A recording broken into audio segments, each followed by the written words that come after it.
Hello, everyone, and welcome back to the show. Glad to have you here. We have a tremendous conversation for you with Jon Davids. He is the author of Marketing Superpowers, as well as the founder of Influicity.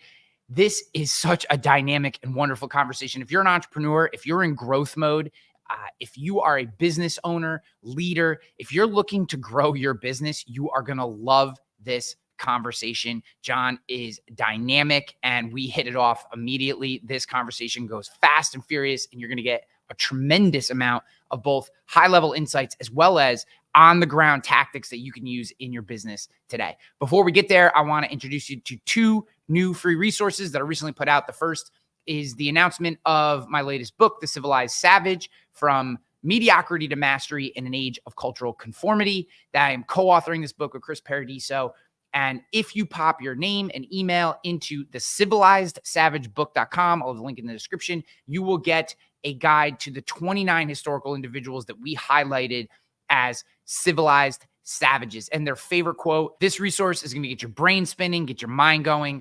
Highly recommend you jump over and grab that and just follow along with the journey as we look to launch this book in the next 6 months. Additionally, I put out a free guide, an ebook, a resource, 40 pages long, 7 ways to make better decisions using AI. My belief is, as leaders, as entrepreneurs, we have to get in front of AI and use it for more than just marketing language and emails. We can use AI to make better decisions, to get more positive outcomes out of the decisions we make. This guide breaks it down, both in the high level as well as tactical checklists, walkthroughs, and we break down exactly how you can use different resources like Perplexity, OpenAI, or whatever AI resource you use to make better decisions. Go to ai.ryanhanley.com to grab that for free. Also, we'll have the link in the show notes if you want to use that. Guys, I love you for listening to this show. I love you for being here. Let's get on to Jon Davids. Let's go. Yeah, make it look easy. Hey, stand up guy on 10 toes. Big body pull up in a Range Rover. I could change the whole game when I Jon, say. Dude, it's such a pleasure to have you on the show. I love what you're doing in the topic of your book. It's obviously near and dear to my heart, being a former CMO and creating a lot of content myself. So just pleasure to have you here and interested to learn more. Ryan, I'm so excited to talk about marketing, growth, performance, all the mistakes I've made. Hopefully people can learn from. And yeah, man, let's get into it. So one of the things that I saw just in researching you coming on the show, you had a vein of content around this idea of kind of burn the boats, right? And I think that I go both ways on that. I often get stuck in that place, and I hear people from both sides, right? They say, hey, burn the boats, go all in on something, don't give yourself that exit or out.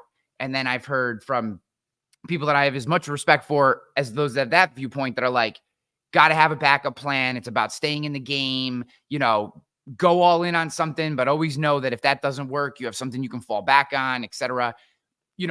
Do you fall, am I right in taking your stance as more go all in, burn those boats, don't give yourself your out, or where do you fall on this?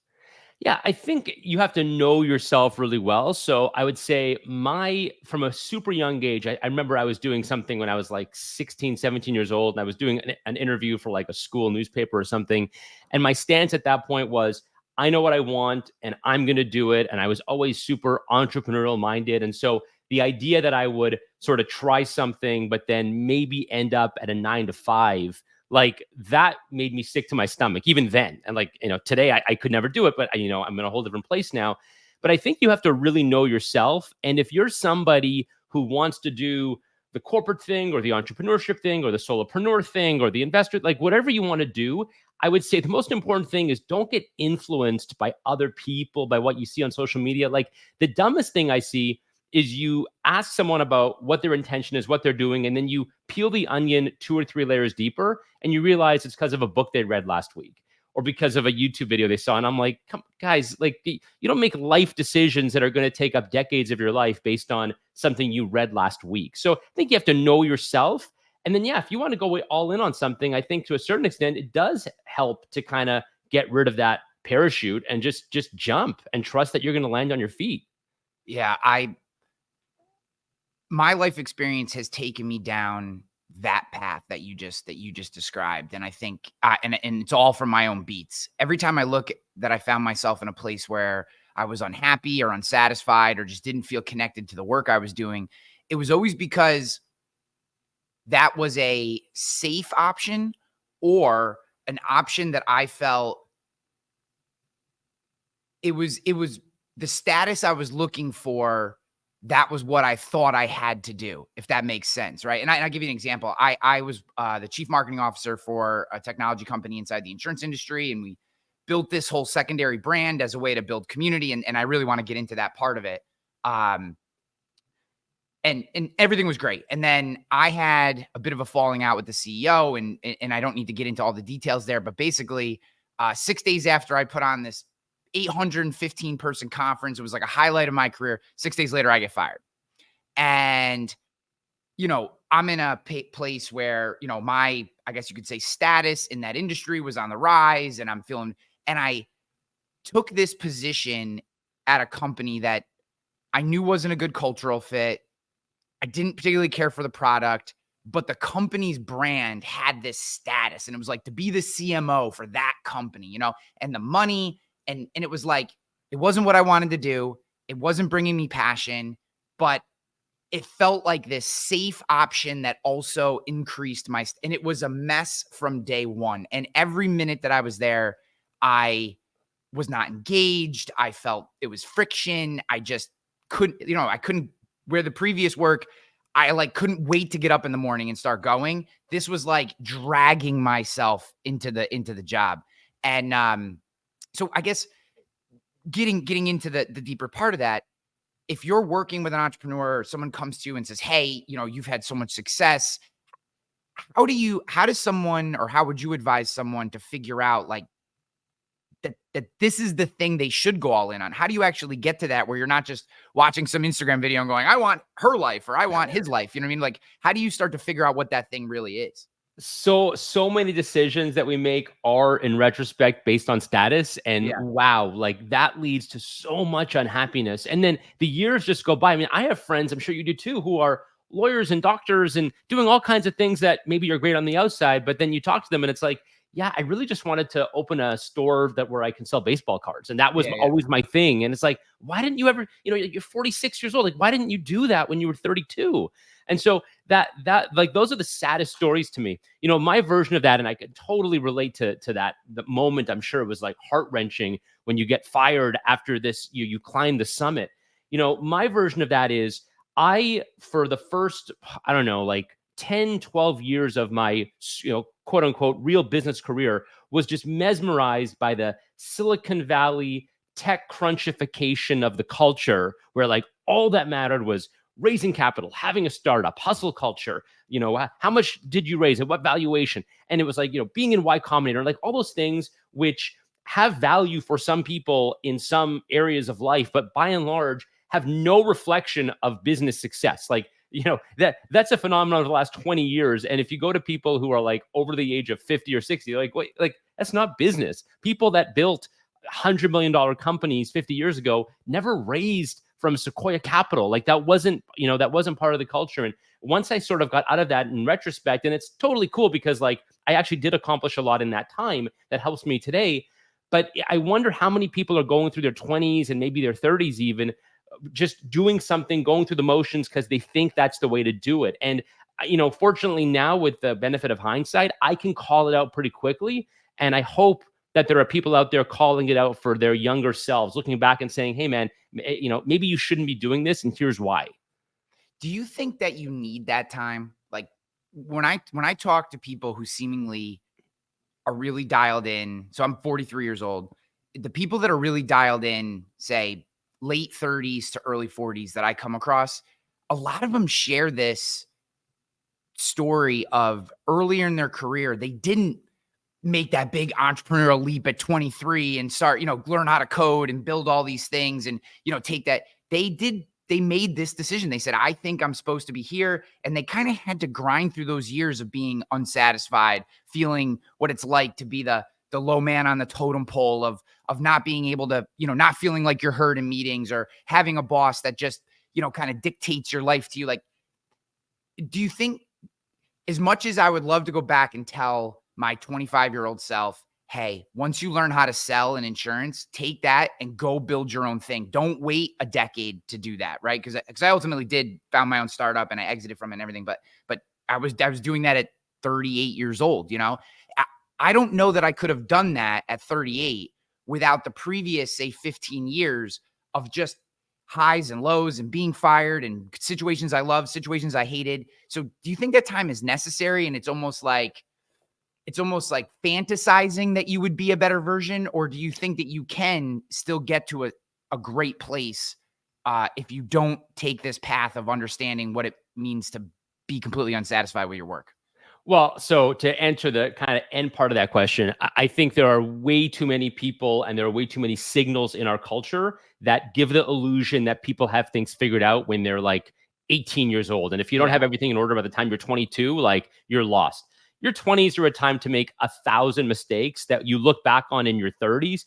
I turned 40 last year, and looking back and just realizing like all the stuff that happened and what you learned from it. So I do think that's totally normal and fine. And at some point, probably in your early to mid 30s, I guess it happened for you, where you sort of pick things up and get on a path where you're happy. But I would say two things based on what you just said. Number one, adversity, hardship, grinding, like getting fired, all that stuff happening, especially in your 20s, is awesome. Like, you want the adversity. You don't want to be fragile. You don't want to break down and crumble when bad stuff happens, because whatever bad stuff you think is happening in your 20s, believe me, worse stuff happens in your 30s and 40s. Great stuff happens too, of course, but you want to have that anti-fragile shell that does not crack under pressure. And you get that through hard grinding, so that when the time comes where stuff gets really hard, you're like, this is fine. I've dealt with it. Like, yeah, it's fine. I've dealt with that. There are problems that come up today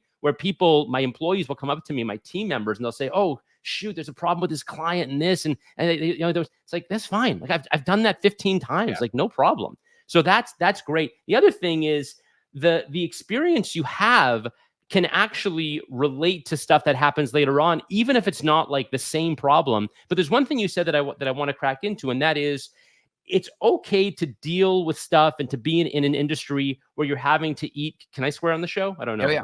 Okay. It's okay to eat shit. Like, that's fine, as long as it's the shit that you don't mind the taste of that bad. I say to people, do the stuff where the good stuff you love and the bad stuff you don't mind that much. And that's basically what the greatest, that's the greatest stuff that there is in life. Yeah, I couldn't agree with that more. I think finding a space that you want to be in, a shitty position in the right space, is so much more productive to your career than a better position in a space that you really don't have any interest in. And I've seen so many friends who, now again in their mid 30s or early 40s are finding who they are, finding what they want to do, breaking out, which is wonderful, right? But they spent a lot of time, and they find themselves a little more behind the eight ball because they took a position that sounded good, that made mom or dad happy, or their friends happy, or they thought they could get a better girlfriend or whatever, because they took this position, right? They could tell people, I'm a VP here, or I'm a managing director of this, but they hated it. Like, the career wasn't what they wanted to do. And even some of them made great money, but all that time you're just completely disinterested in the topic. You're just doing the work. And now when they make that transition, they feel like they're almost starting from scratch, where equally I have friends who took crap jobs, seemingly, right? Start at the very bottom of the barrel, work themselves up in spaces. And even if they're now starting their own thing, they have all these connections, this network, this experience in the space, and they can really make it their own. So I agree with that. I think if you've never had a really terrible boss, how do you know how to be a good boss, right? If you've only ever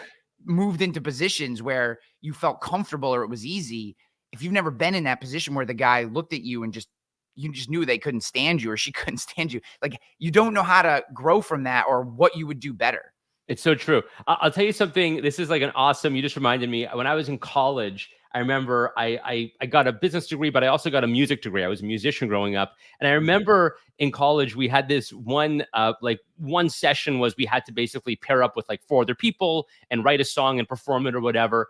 And there were so many people in the class complaining that, oh, my partner doesn't know how to write this, and I'm in a group that's not as good as me. And I remember at the end of the session, the professor said, guys, if you're complaining about the fact that the people you're working with aren't exactly jiving with you, you have to understand that's the whole point of this project, because you have to learn how to deal with the crap, with the politics, with the personalities. That's all it is. It's not that the people that are most successful have just the perfect team, the perfect boss, the perfect customers. It's that they have the agility to deal with everything. And that's why they rise to the top. That's the number one comment or question or vein of questioning that I have with team members who they get into one of those situations where they start complaining about everybody, right? Like Tammy doesn't listen to me and John just does whatever he wants. And Steve's making comments on Slack that I don't, and I'm like, wait a minute, let's just take it back. If you have problems with all these people, do you think that they're all jerks? Or maybe there's something you do, or just the way you frame how they approach you that is actually causing the problem. And too often, and I feel like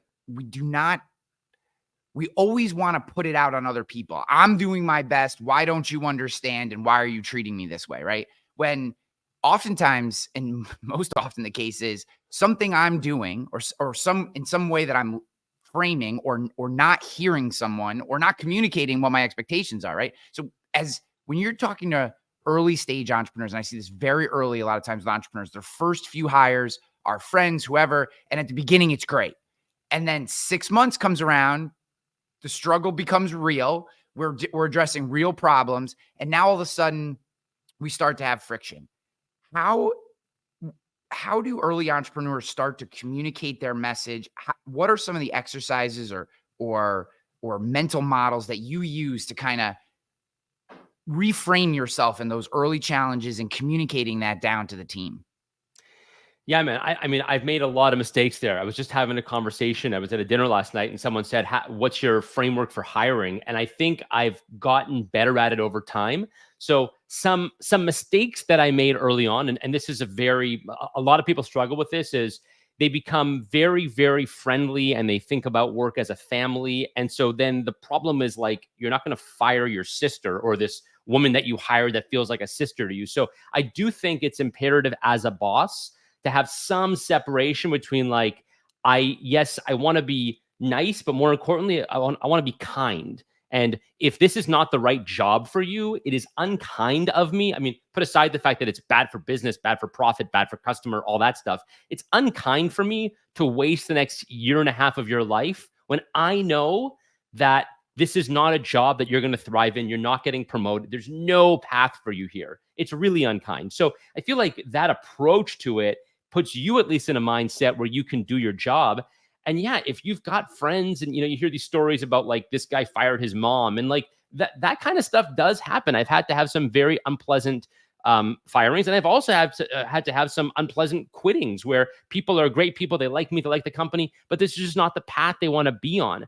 I think separating it out and not trying to be the nice guy, the nice gal, and instead really take your responsibility seriously as a leader is where you have to start. If you don't have that mindset, it's really hard to do the job.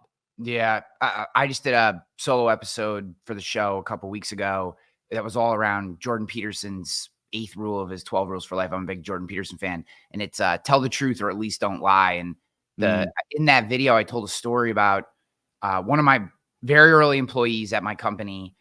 She was wonderful. She was a driver. She was type A. And for the first, she was actually my first employee. And for the first employee, she was a monster, right? I could just dump tasks on her and she just got them done. I mean, it was amazing. I mean, I was like, God, if all my employees were like this, we're going to be great, right? And in the early days, we were.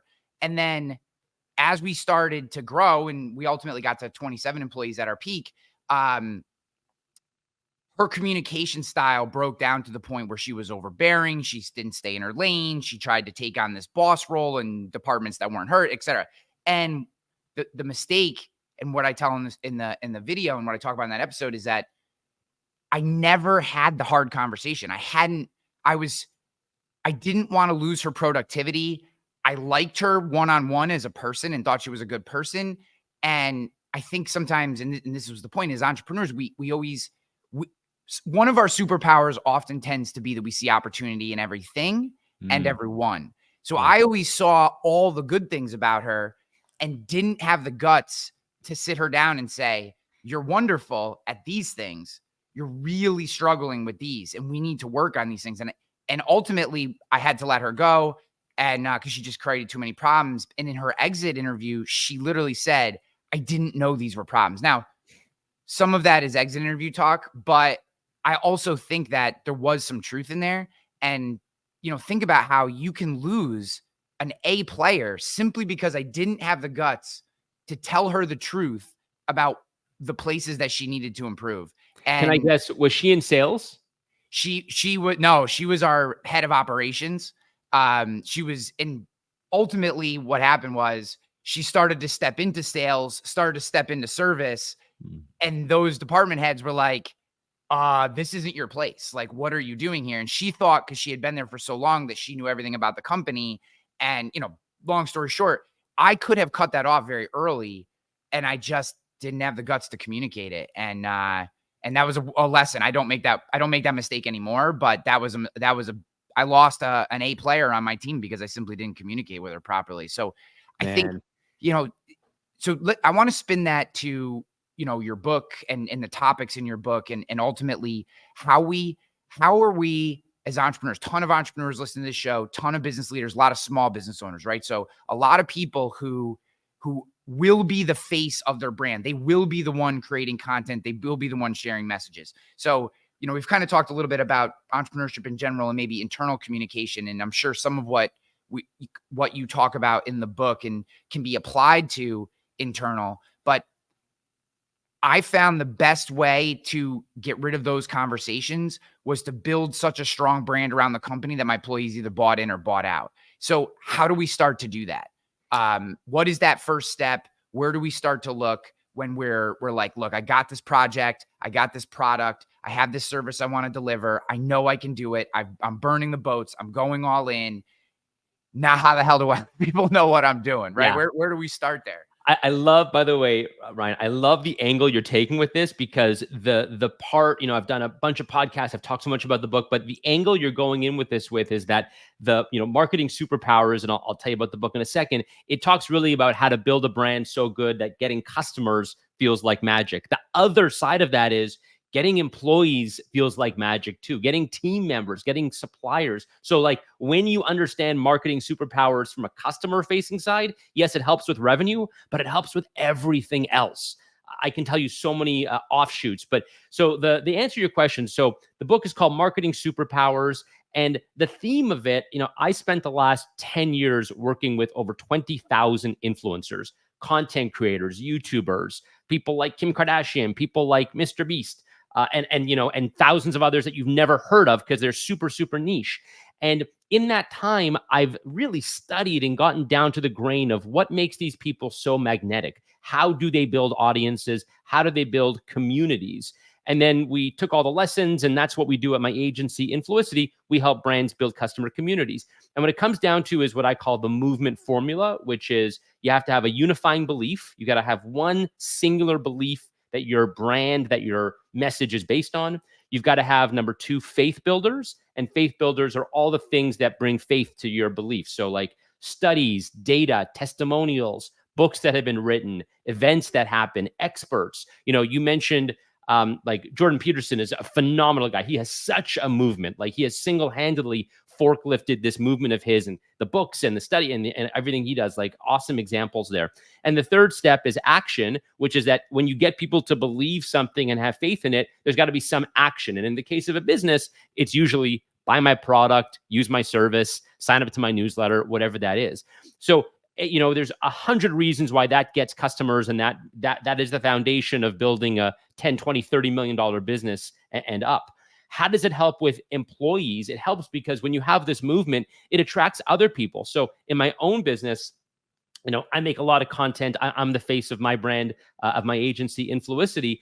And we have people emailing us all the time saying, I'd love to work with you guys. I love what you're doing. I love the kind of stuff you do with clients. Like, we don't even have to post on job boards because people come in and they understand on day one, like you either get it or you don't. And you kind of have to drink the Kool-Aid. If it's not for you, that's cool. But if it is for you, we're like the best in the world at what we do. And when you have that, it just gives you such an unfair advantage. Yeah. So it's funny. I was just at a conference this week, and one of the topics that came up, it was in the insurance industry, and one of the major topics that came up was hiring. And this like harumph around the room went around. It's so hard to find good talent. And I was sitting on a panel, and I just said, I'm probably alone in this. I don't understand what you're talking about. Like, I don't get what you're saying. Like, you're saying it's hard to find talent. There are good people literally they're dying to find a place that they can connect to. Because at our agency, I had a digital national insurance agency. My career has always been in the businesses I built inside the insurance industry. And I said, we didn't spend money on hiring. We didn't go out and get a single recruiter. Like, we had 100-person waiting list, and that's not a joke. At any given time, we were between like 90 and 110 people waiting to apply for a job, like literally just on a wait list. And we would send them an email every month about the available positions. And we'd say, hey, we have a new account manager position opening, and everyone who is interested in an account manager position, reapply because now it's open. And we would get people who would come onto that list, who would reach out to us, and they would sit on that list for 6 months. And then when a position would become open, they would apply for it. And so this audience of people is looking at me, and I can tell they're like, this guy's full of shit, right? Like, this is all just marketing gobbledygook. So I explained, I'm like, do you know why? I was like, because we had 347 videos on our YouTube channel for our insurance agency. Like, people knew exactly the type of work we were doing. And the individuals that didn't want our style of business, they simply didn't apply because it was obvious the way that we operated. This was if there's 125 people, this is like a kind of a masterminding thing. If there's 125 people in that room, 120 of them did not understand what I was saying. Why do you think that is? Why? And I struggle with this. This is a very honest question, not rhetorical. Why is it that so many business owners who have so much faith and belief in what they do not prioritize talking about how their business operates at all? Like they act as if that means nothing. And they don't do anything for recruiting until the moment they need someone. And then they try to go to 100 miles an hour from zero. And I want to say I was shocked, but I really wasn't, at just how much they could not connect with what I was saying. Why do you think that is? And for those who are listening going, all right, I'm sold now, what can they start doing there? How does that start to work? I'll tell you exactly why that is, because people completely misunderstand and undervalue brand. Brand means something. Brand actually means everything. The problem is that brand means a lot at the very beginning and low end of the market, and it means a lot at the high end of the market. And everybody in the middle, which is like 90% of us, don't understand how brand works. So let me break down what I mean by that.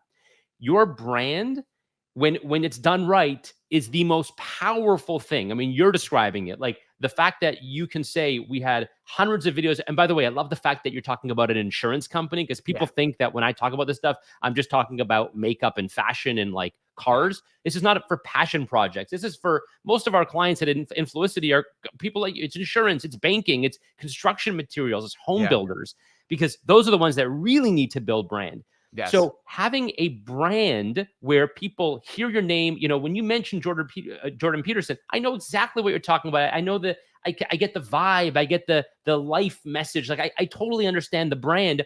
And someone like that doesn't need to run ads that say, hey, here's what I believe in. Like, no, it's magnetic. If you know it, you just know it. And there's so many personalities like this, personality-driven brands in our society. And everybody in the middle is just focused on like, what can I do today to drive $1 of revenue tomorrow? So they never invest in their brand. Like, why would I spend 7 hours making video content for my YouTube? Like, what's that going to equate to in dollars? And so we see this across the board, and people have no understanding of brand. Now, what's the exception? Where do people really understand it?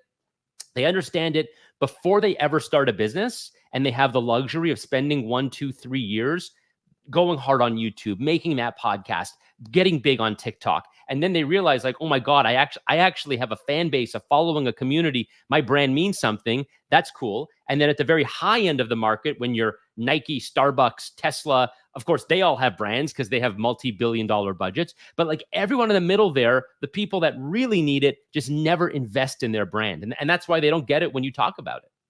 How do you get past with your clients, I'm not good on camera, or I feel uncomfortable talking in front of people, or because when I share my story, and I do a lot of keynotes as well, oftentimes they want me to come in and talk about sales and marketing and things I've done. I like those topics. They're like core to who I am, but I've kind of shifted a little more towards, how do I want to say this? I've never met an entrepreneur and had him complain about tactics or her complain about tactics, right?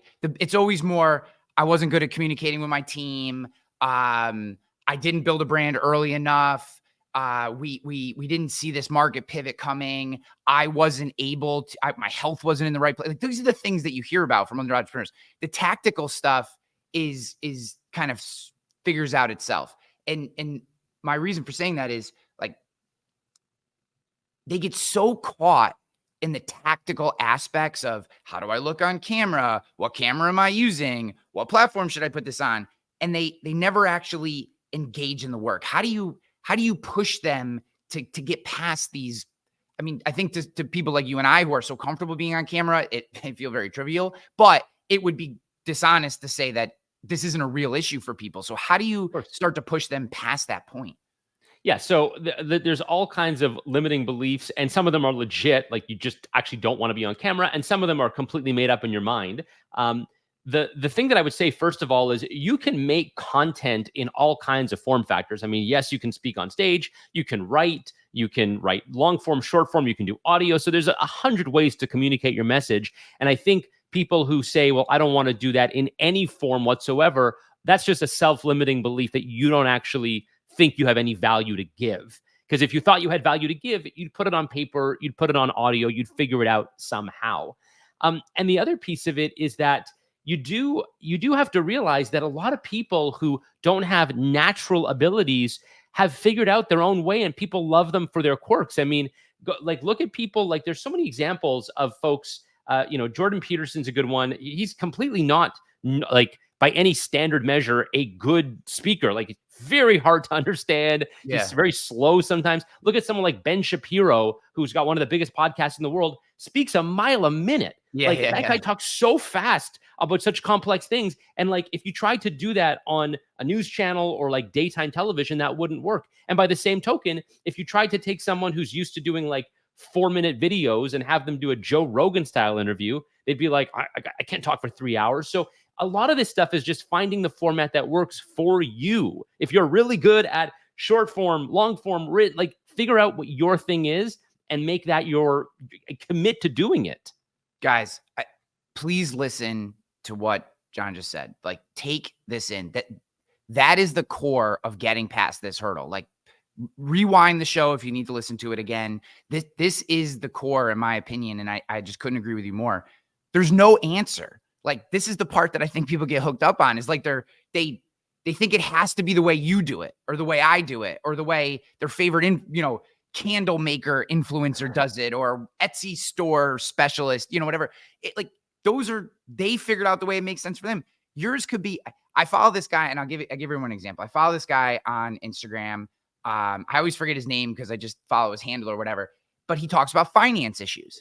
And he talks about them while he's walking with this upshot, like everything about the way he does the video technically would be considered wrong, right? Like if it's raining, he's just talking, and you can hear the background. Sometimes it's windy, but he has these topics and they're 2 to 3 minutes long, and it's while he's on a walk, and everything about it is wrong except for they're phenomenal, and he gets thousands of likes and, hundreds of thousands of views on these videos. And if you were to like technically tell someone how to do it, you would never tell them to do it this way. So my point is, like, guys, rewind that section. This is so good. Like, this is so good. All right. So we've gotten them past that. They figured out their way, right? Whatever their way is, they've figured out their way. How do they actually start to create some influence? How do they actually start to grab people? And again, let's keep it in the context for purposes of not making your job easy. For a small business owner, someone who does plumbing or has a bookstore or something, not some big crazy Maserati influencer brand where, I got, champagne on a car. Like, how does an everyday business owner, they've gotten past this thing, what's the next thing they need to start thinking about and framing how they create content?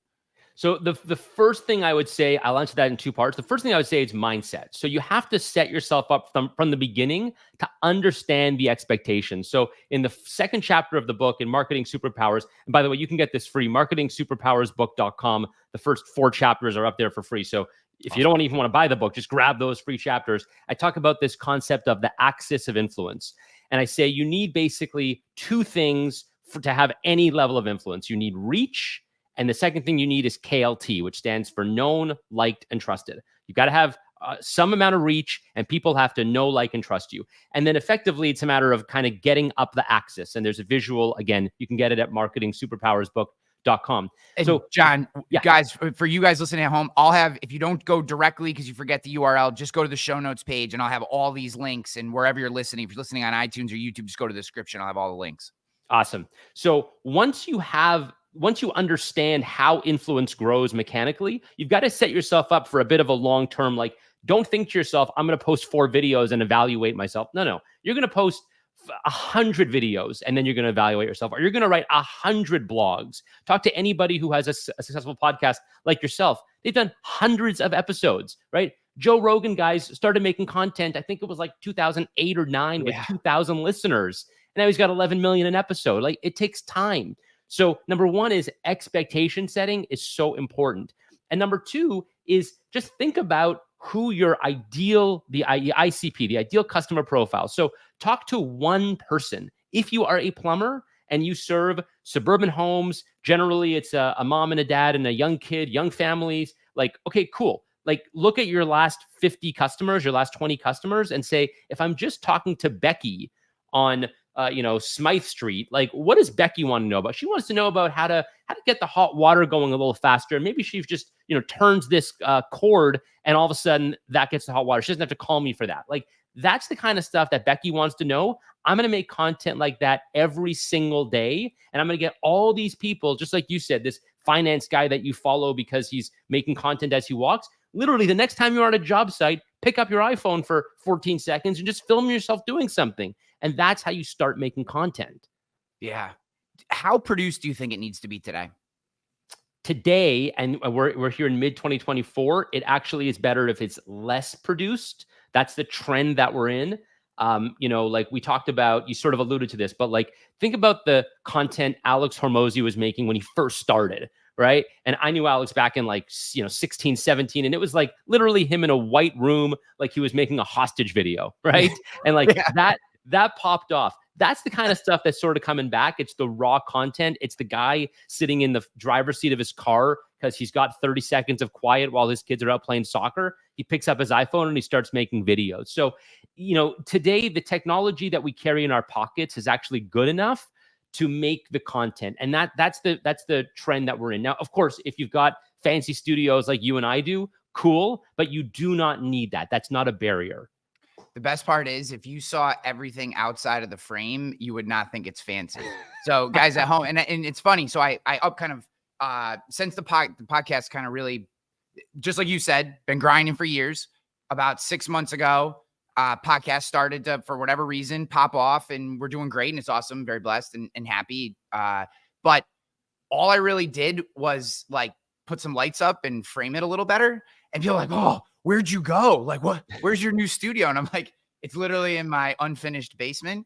And if you saw everything outside the frame, like, it's not that sexy because it doesn't need to be. Like, I don't need to have some, 7th story in downtown, wherever I live, place, it doesn't need to be that. And I think what people get, and again, this is why I'm so interested in this particular one. I think they look at, say, what Chris Williamson is doing. I mean, just epic backdrop, panning shots, cuts, all these things. And they're like, I can't do that. That's like $1 million production You know what I mean? And you don't need it. I mean, I'm assuming, I mean, you look great, you sound great, you got the cool, the little light. I mean, you can get those lights on Amazon for like $25 that create the colors and, but it looks amazing and it looks pro and dude, I'll give it to you. You want it? I'll give it to you. Please, okay. Yeah, please. Yeah, break it down. I've got my iPhone up and I've got one camera, cost me $400. It's a Logitech face cam, I think. And literally the lighting you see behind me, there's like 6 lights. I think it was $130 at Home Depot. Yeah. And it took me a weekend. And I did this. And you're 100% right. You do not need to spend a lot of money on this. We're in the golden age of making content. Yes. Yeah, I completely agree. So sometimes I like to talk about these things because I feel like these little barriers, once people get past these, then you see this snowball effect. But it's that first push and all these fears of, I'm so worried about people are going to think I'm unprofessional or whatever. And 500 million people viewed a guy drinking ocean spray on his longboard on his way to work with a song, and now he's a celebrity. Like, there was nothing about that video that was professionally done. I mean, he's literally just longboarding, and I always forget his name, but and people probably remember that video. But like, that dude had been creating for a long time. That wasn't like he just randomly put that up. That guy had been creating. If you go back and look at his history, like, he was a creator, and that video just, for whatever reason, captured him as a person, and he's talked about it on interviews. And now all of a sudden he's got brand deals, he's, investing. So I think I just want to I know we're spending a lot of time here and I have a couple more things I want to hit on, but I do think that I know a lot of people that listen to this show, they're so interested in these topics and they so want to up their creation game, but they get caught on some of these little early things. Is there anything else that you find that you would put in this category of, real obstacles, but easily hurdled over if we just get our mindset right? Dude, it's all up here. I'm pointing to my head. Like, there's so much of it that, like you said, like, oh, I don't have the lighting. I don't have I don't look like a Diary of a CEO. And, like all these things that are just totally limiting beliefs. And what you have to tell yourself is the stuff that you're seeing out there that works, the next thing that works is going to look totally different. So make that your North Star. And to your point, like the guy on the surfboard, I was making content. So I have a really big audience on LinkedIn, and I was making content on LinkedIn for, I think, like a year and a half. I had people DMing me saying, John, are you okay? Like, why are you writing on LinkedIn every day? Is everything okay? Because they were like, what's going on all of a sudden? And it took me about a year and a half to get to the point where I had that post that hit 200,000 views. And that was my takeoff. And people think, oh, you post something on LinkedIn now and you get 500 likes. Yeah, guys, because I spent 2 years honing my craft and getting good at it. It just takes time. Yeah, that I couldn't agree more. I've built in the insurance industry 2 different YouTube channels for 2 different agencies. One I didn't own and one I did, that have done over 500,000 views in a year. Now, for the insurance industry, talking about what is general liability insurance, that's a decent number of views because it's insurance, right? But I get all the time people, particularly in that space and other small business owners, that reach out to me and they're like, how did you do that? I want to do this. And, who else has done it? And I'm like, one, and this is real, no one else has done it ever in the insurance industry. And the reason is exactly what you described. No one wants to kind of, I think Seth Godin wrote the book, The Dip, right? No one wants to survive the dip. They love that initial burst. Oh, hey, John, you're creating videos now. That's awesome, right? And we get all this little buzz. And then that 7th video after the initial, like, you're creating now, gets a 10th of what those first couple, and you're like, it doesn't work anymore. It's broken. Video's not for me, right? And it's like, so what advice can you give to people to help them get through that dip period, that period where the initial buzz, it always looks the same. Every chart, when I look at people's YouTube channels or whatever, it's this ramp and then this line that just comes down, and they always quit in that spot.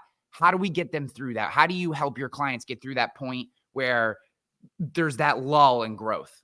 Yeah, right. My version of that is the line like, oh, they changed the algorithm. I've been shadow banned. I'm not getting the likes I used to. No, your content is just shit now. And it wasn't before, right? Yeah. I still spend, even with the audience I have on the different platforms, I still spend 2, 3, 4 hours crafting a piece of content because I want it to be at that level of quality. It doesn't just happen automatically. Yeah. And even when you get to the point, by the way, like, I don't care if you're Taylor Swift or Kim Kardashian or Oprah, it makes no difference. You have high points, you have low points. And you have points where, think about the ego hit that it would take if you were number one on the Billboard charts or whatever, and then your next song was number 72. Like, and here's the thing, you might think, oh, that's embarrassing. I'll tell you why it's not embarrassing, because no one is sitting in their room going, oh my goodness, yes, this person finally came down. Like, they just don't notice.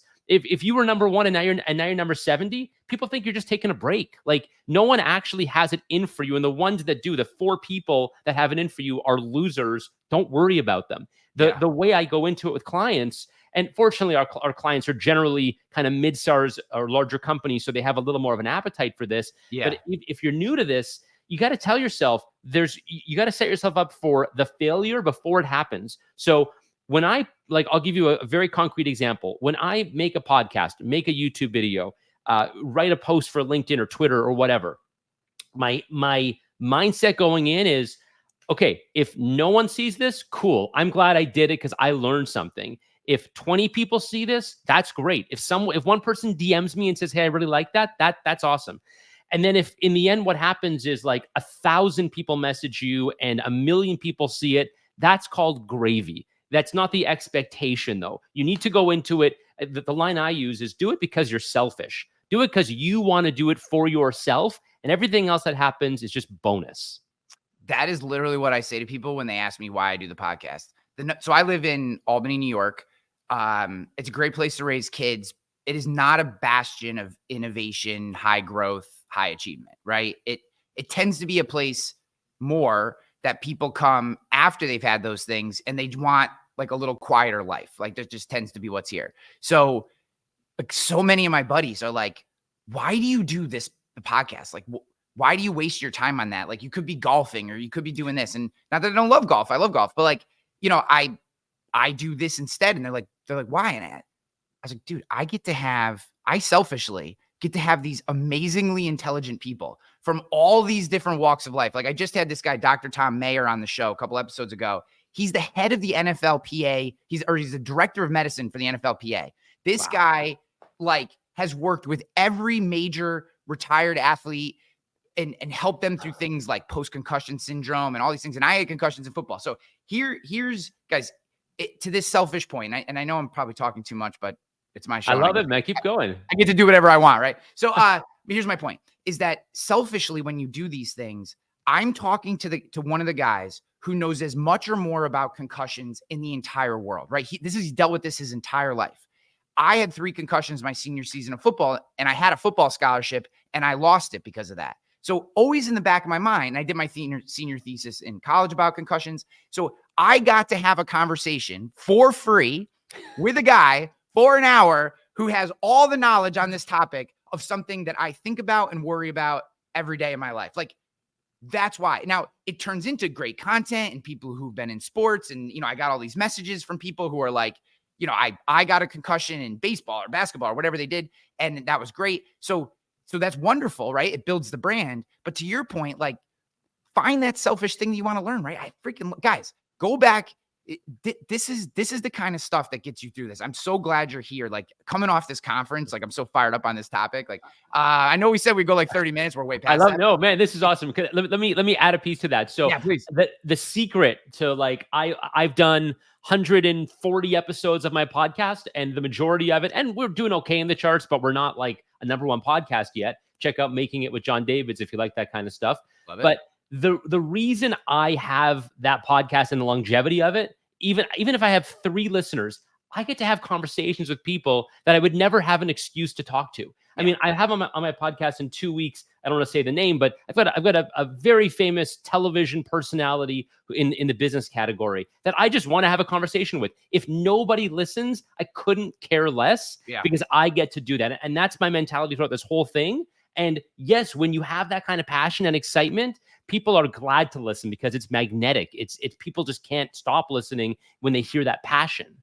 And then, and this is the part, guys, then people that believe what Jon believes, they follow him, they listen to him because they like the way he asks questions, or they like the way you frame topics, or the type of people that you bring in, or how you present their information. And then they go, well, geez, if Jon is so good at podcasting and I love the way he thinks about things, I might actually want to work with him, because if this is the way he thinks, then he actually thinks like me. And now we might be good partners to work together to get my brand to the next level through his company. And that's marketing. I mean, that's like the whole, like, this is the part I couldn't get through to anyone during this conference, was when you are, and I want to get your take on these words. This is where this question is going, is around some of these words that I think are a little overused. And sometimes people get like authenticity and transparency. But when you do those things from a place of good, from a place of they're real to who you are, employees self-select in, self-select out, customers self-select in, self-select out. Like all of a sudden that big spend on like people wonder why I had one of the lowest cost of acquisitions in the industry when I was growing my agency. And I said, because we created so much content that people literally just choose us. Like they just chose us because they knew who we were. If no one knows who you were, then you have to pay to get in front of them to tell them who you are. And so coming back to my question, a lot of the people that I see who do actually do the work, but never get the lift, it's like they're trying to be something that they're not. Or they're trying. I like Jon. I like the way he does his thing. I'm going to do it like him, even though it's not actually my native style. So how do you think about some of these words, and where do you put them on the value chain of actually creating? Yeah, you're singing my song right now, because this was like, I created content. Honestly, I'll get real here. I created content starting in 2013. And it wasn't until like 18, 19, I mean, really like COVID, like 2020 or 2021, that I really started to get good. And I saw the return. And honestly, like I look back at the early stuff, I was trying to be Gary Vee. I was trying to be, Ryan Seacrest. I was trying to talk like this. I didn't know what I didn't know. And so my training was just trying to be all these different people. And was that sustainable? Was I believable? Of course not. I'm never going to be as good as the person who is that person. No one wants, reheated leftovers. And second of all, it wasn't true to who I am. Like I'm only myself. I only am passionate in the things that I'm interested in.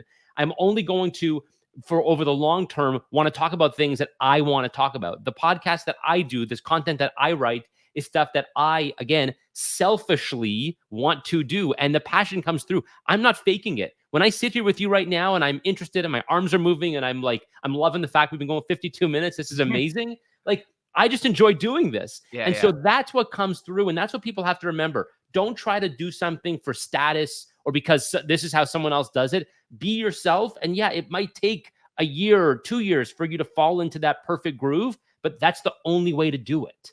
Yeah. So, okay. So this has been phenomenal. Guys, the book to me is an obvious purchase. If you're in a place where maybe you want to take it next level, obviously look into Jon's business. We have a couple questions that we end the show with, and I think we're in a good place to get to those questions. So the rule is answer them however you want. Not that I think you would do any different based on our conversation, but these can be short, long, however you like. But I like to end with these questions because I think it gives everyone a good framing for who you are. And I think it helps them better understand, is this someone I want to connect with, follow, be part of their LinkedIn community, be part of what they have going on.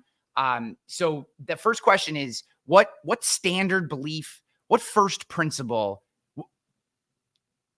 what that you refuse to compromise on? Like, what is that first principle, that belief that you just, this one thing, everything could be going crazy. It could be in my best interest to break it, but I just won't. That's changed over time. I would say where I am right now is I'm so glad that I make decisions, and I sound like a bit of a broken record, but it's true because it's just core to who I am. I refuse to make decisions based on what somebody else might think would be the right or the wrong decision for me. And I mean anybody else.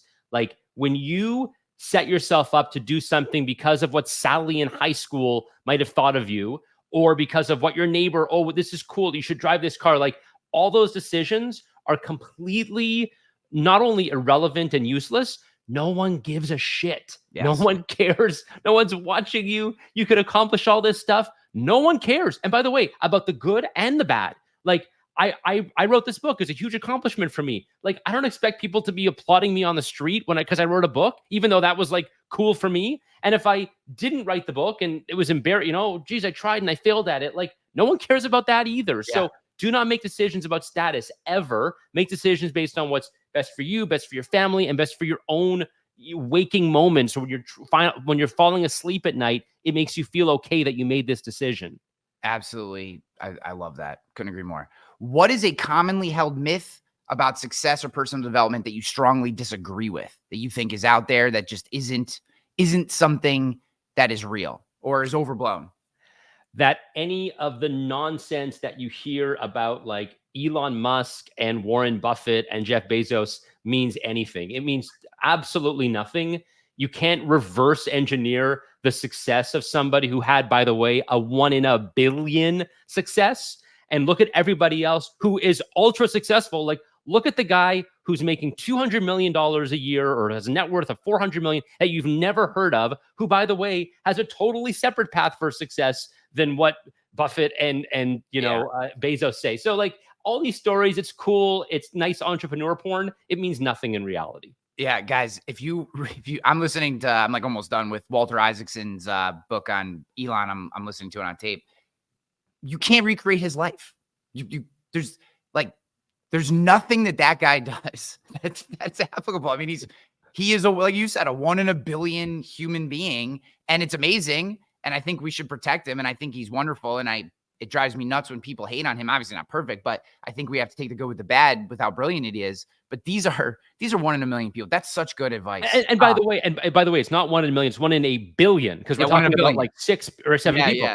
But not only that, it's one thing to say, well, would I even want that life? Put that aside for a second. If the thing you want is money, cool. There's a million ways to make money. Like you can make lots of money without copying Elon Musk. Like it's not applicable to your life.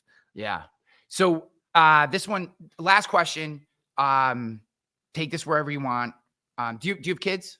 I do. 2 kids. So you can give your kids one piece of advice, one idea, one concept, one quote, just to hold in their mind as a framework, a foundation, a thing that allows them to be the best version of themselves, right? You just get one, and then you can never give them another piece of advice ever again.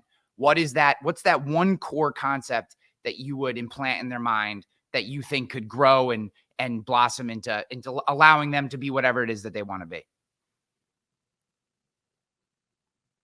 Do what makes you happy. Happiness is the goal.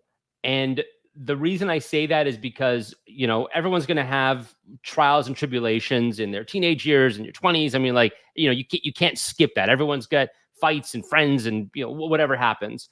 But ultimately, especially when you get in your 20s and 30s, making decisions based on anything other than, hey, this is going to make me happy.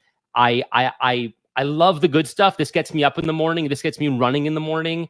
And the bad stuff, I don't mind that much. Yeah, it's crap, but I don't mind it that much. And it makes me happy. You are going to be so thrilled with your life in 10, 20, 30, 40 years when other people who, have money, have status, have nice car, have this, but are just freaking miserable every day of their life. You are going to win if you optimize for happiness. Jon, it's been such a pleasure having on your show. I've loved this conversation, tremendously valuable. Guys, you're going to have to go back and listen to it twice. The stuff that Jon has shared with you these are core principles to getting to where we need to be with our brand. And I honestly don't think we can survive today without a brand. We have to. I think, I'm going to break my own rules. I'm going to ask you one more question. Okay, man. Because this is just, I think this is important. And again, since it's my show, I can break the rules because I'm the boss. So last question that I have for you here. Do you need to have both a business brand and a personal brand if you're an owner or a out front person of that company? Do you need to have both? Okay, my quick answer to that is grab the book. I talk all about that. Grab Marketing Superpowers. The quick answer is the best brands, the most authentic brands, the ones that survive the test of time, is when it truly is the brand of the founder. So to say you have 2 different brands or the brands are somehow not connected in some way, no, like the ultimate would be one single brand. Now, your brand doesn't need to represent the business in every capacity. Like the stuff I talk about, the stuff people know me for, I tell founder stories, I do business breakdowns. The thing I sell is marketing services. Like I can help you go from 10 million to 50 million. I know how to do that. But am I talking about that 24/7? No, I'm talking about other stuff that is interesting to me and attracts like-minded people. But ultimately, like I'm the same person. I'm not wearing two different hats based on my brands. And that's the reason to go get the book, my friend, so you can learn exactly how to do that. Jon Davids, it's been a pleasure. Thank you so much for coming on the show. Loved it, Ryan. Thank you. Let's go. Yeah, make it look easy. Hey, stand up guy on 10 toes. Big body pull up in a Range Rover. I can change the whole game when I say so. I pull up, shut it down, yeah, they know. Running this game ain't a thing for me. I never switched up, no change in me. The only thing changing this season.